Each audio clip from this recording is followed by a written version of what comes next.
10 दिशाओं में बस एक ही नाम गूंजेगा, रावण। महाराज, दंडकारण्य के ऋषि मुनियों ने कर नहीं दिया। उन ऋषि मुनियों में इतनी हिम्मत कि हमें कर देने से मना करें। दंडकारण्य के धूर्त ऋषि दंड के पात्र हैं।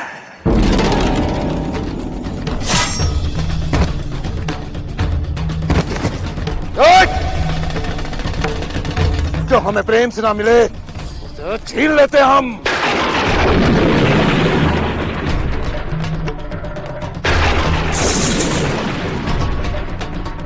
जाते जाते हमारी भी बात सुनती जा। तेरा कोई भी श्राप हमें छू नहीं सकता। भगवान शिव की विशेष कृपा है हम पर।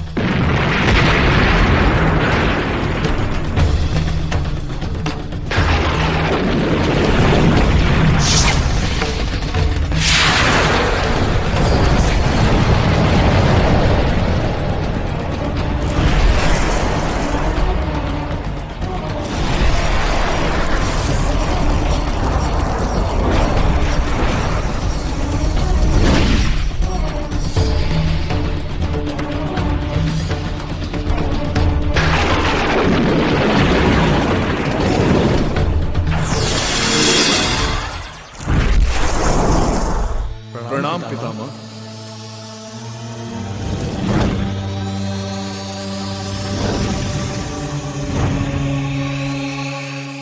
पितामह, हमें इसे रोकना होगा। रावण को असीम शक्ति और अतिरिक्त आयु महादेव ने ही दी है। वे ही इसे रोकने का उपाय कर सकते हैं।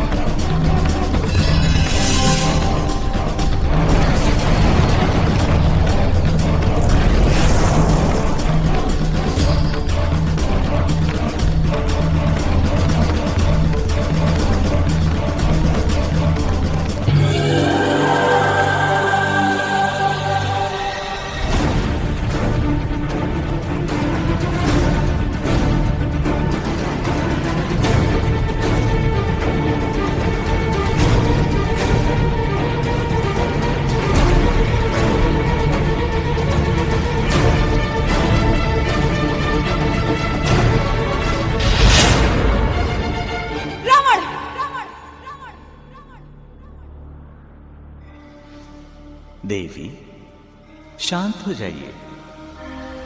शांति धारण कीजिए देवी।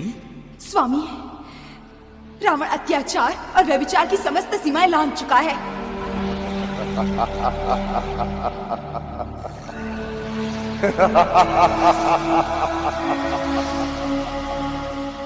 वो अपनी शक्ति और अहंकार के मद में चूर होकर ये भूल चुका है कि इस पृथ्वी की समस्त स्त्रियां मेरी ही विभिन्न कलाओं का अंश हैं। स्त्री का अपमान मेरा अपमान है। आपका क्रोध उचित है देवी, किंतु देवेश्वर शिव के द्वारा दी गई शक्तियों का दुष्परिणाम है। तो फिर इस पर अंकुश भी देवेश्वर को ही लगाना होगा। यही उचित है देवी। हमें देवेश्वर के पास ही जाना चाहिए।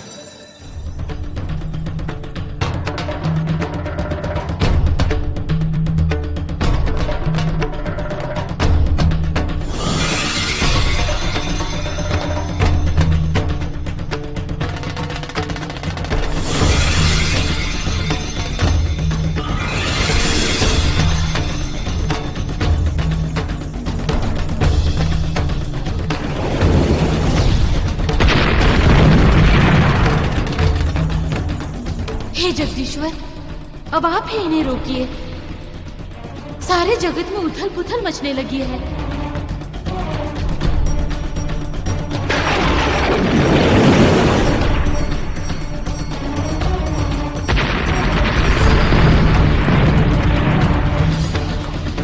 हे देवेश्वर, अपना क्रोध शांत कीजिए प्रभु। हे महादेव, अभी प्रलय का समय नहीं आया है। तांडव के प्रलयंकारी होने से पहले शांत हो महेश्वर, शांत हो।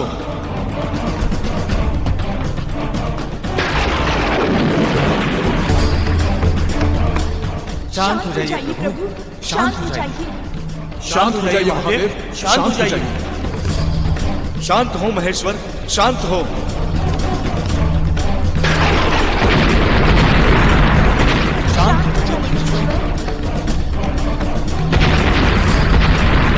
शांत हो जाइए महादेव, शांत हो जाइए महेश्वर।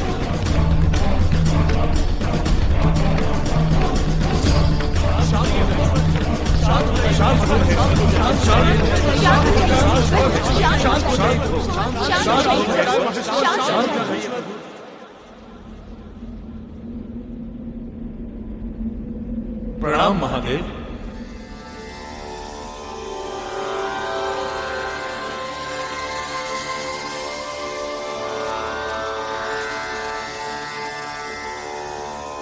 हे देवों, हे देवियों, आप जिस व्यथा को लेकर यहां उपस्थित हुए हैं, उसी पीड़ा से हम भी बहुत दुखी हैं। श्री हरि, रावण ने अपने 10 शीश काटकर हमारे 10 रुद्र को प्रसन्न किया है।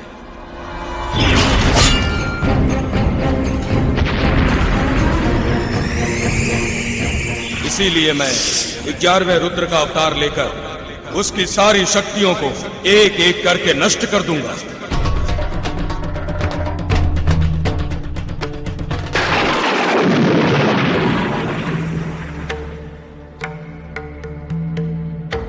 ब्रह्मदेव ने रावण को नर और वानर छोड़कर अन्य सबसे न मरने का वरदान दिया है। इसीलिए हमें नर और वानर की योनि में ही जन्म लेना होगा।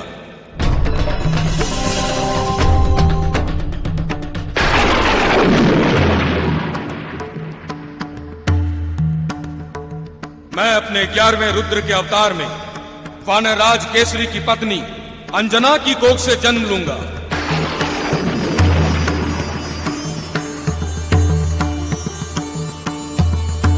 सब मुझे मारुति, हनुमान और बजरंग बली के नाम से जानेंगे।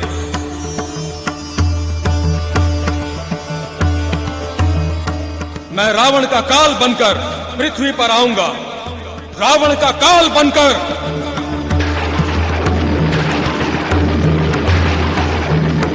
यदि ऐसा है तो मैं अयोध्या नरेश दशरथ के पुत्र राम के रूप में जन्म लूंगा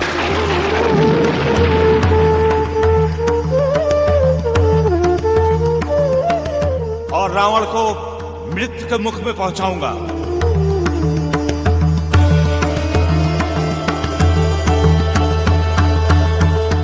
मैं मिथिला के नरेश जनक की पुत्री सीता के रूप में जन्म लेकर रावण की मृत्यु का कारण बनूंगी और वेदवती के श्राप को सत्य सिद्ध करूंगी।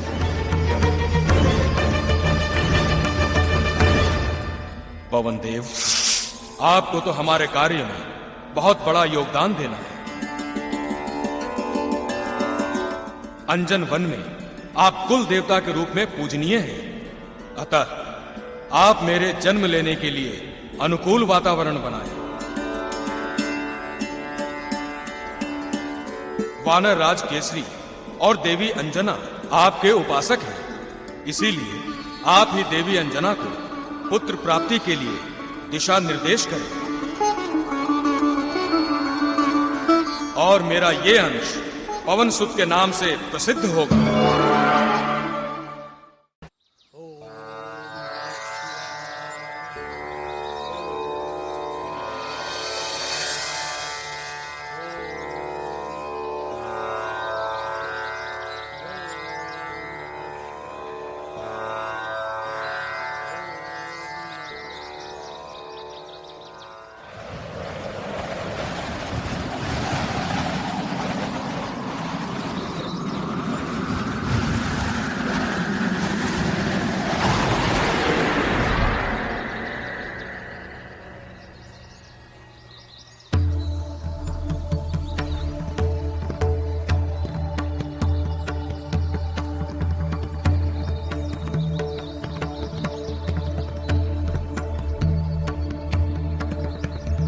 ऋषि मतंग को मेरा प्रणाम।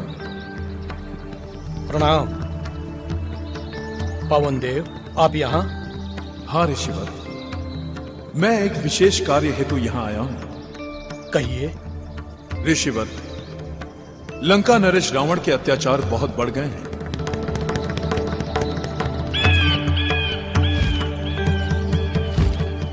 उसे मारने के लिए देवताओं ने एक योजना बनाई है।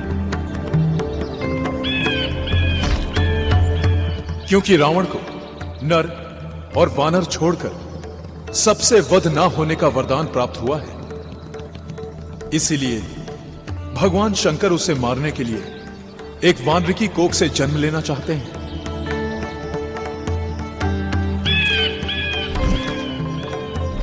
ऋषिवर, कुछ समय पश्चात वानर राज केसरी अपनी पत्नी अंजना के साथ पुत्र प्राप्ति की कामना लेकर आपके पास आएंगे। आपसे यह प्रार्थना है कि आप उन्हें शिव मंत्र देकर उन पर उपकार करें।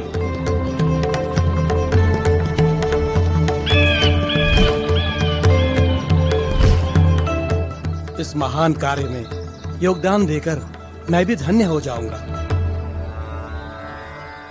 देवी अंजना की मनोकामना अवश्य पूरी होगी।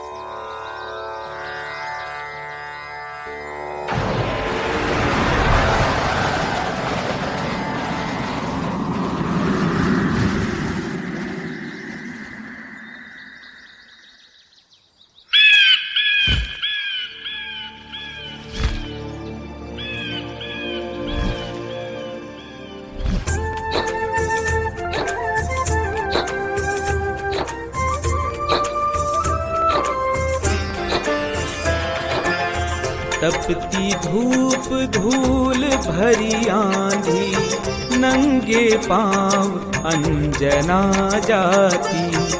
गदा लिए केसरी संग चलते, पग पग उसकी रक्षा करते। जंगल की कठिन राहों पर अंजना चलती ही जाती है। पैरों में कांटे चुभते पर ममता में दर्द भूल जाती है। ममता में दर्द भूल जाती है।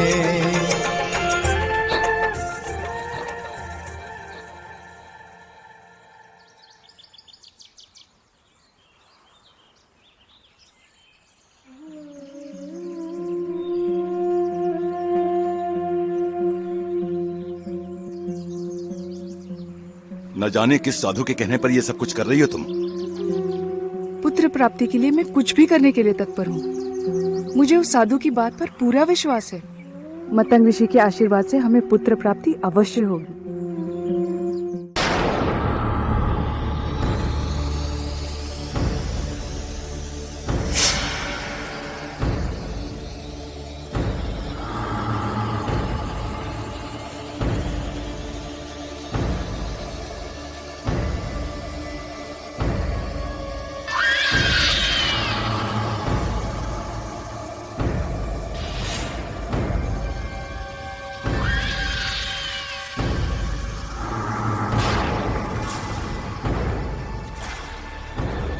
रक्तकुंड,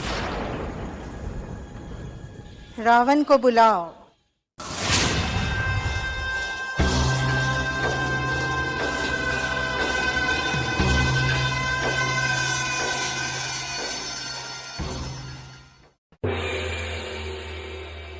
आपने हमें बुलाया?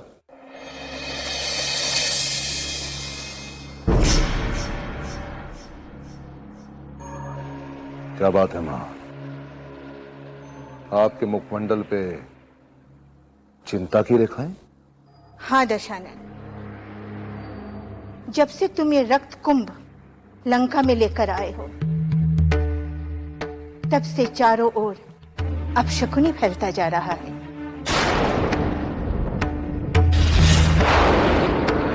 कुत्तों और सियारों की रोने की आवाजें सुनाई देती हैं। नदियां सूखने लगी है, फूल कम खिलने लगे। ये आपका भ्रम है मां। या मौसम के परिवर्तन से भी तो हो सकता है। परंतु तुम इस रक्त कुंभ को यहाँ से हटवा क्यों नहीं देते? नहीं माँ, उस ऋषि ने हमें चुनौती दी है, रावण को चुनौती दी है। मैं तुझे श्राप देता हूँ रावण, जहाँ ये रक्त कुंभ रहेगा उस स्थान का विनाश निश्चित है।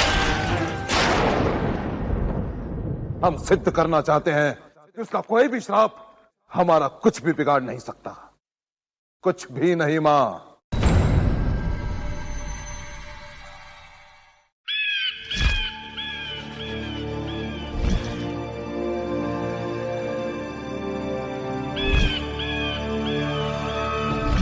हमारे कोषागार में पक्षी?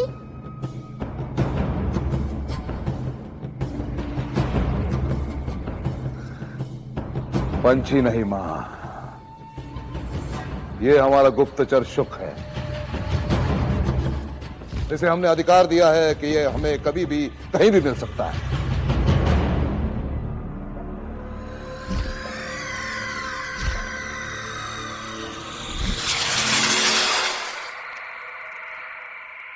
महाबली की जय।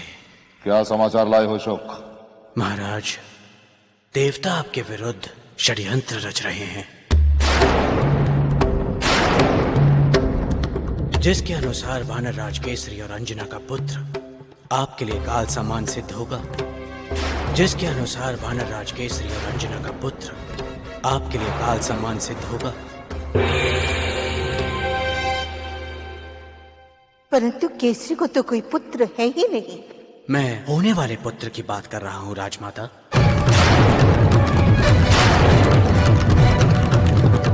वे दोनों मतंग ऋषि के आश्रम पुत्र की कामना लिए जा रहे हैं।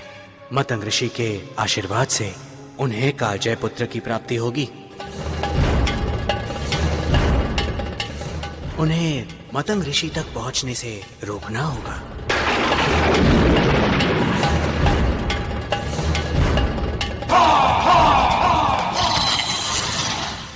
वे मतंग ऋषि तक पहुंच नहीं पाएंगे, कदापि नहीं।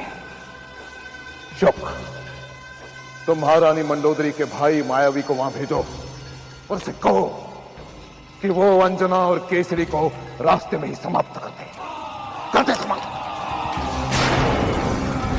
जो आज्ञा महाबली।